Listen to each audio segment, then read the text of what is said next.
İlçemi dağ derya yolları geçip Bahtiyar ülkeme nurumu saçıp Yurdumu avadan gönlümü açıp hoş geldin salam dedin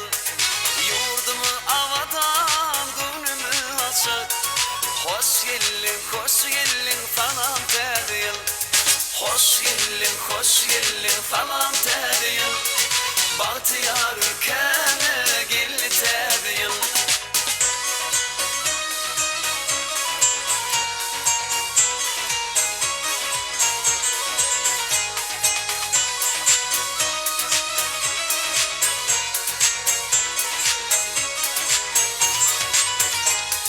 Diyarda bunca tatlan ilkesi Elime yansan ya çağ ülkesi Belintten yanlan ya aydım safeti Hoş geldin salam dedin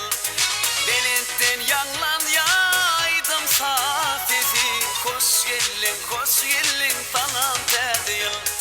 Hoş geldin salam dedin Bahtiyar ülkeme gel dedin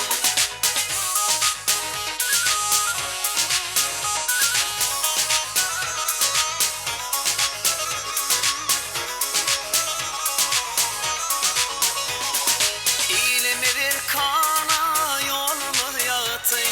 Arkada mı peşkeş verdi bu bağıtı Bir karar devletin Bahtiyar devri Hoş geldin salam dedin Bir karar devletin Bahtiyar devri Hoş geldin salam dedin Hoş geldin salam dedin Hoş geldin salam dedin Hoş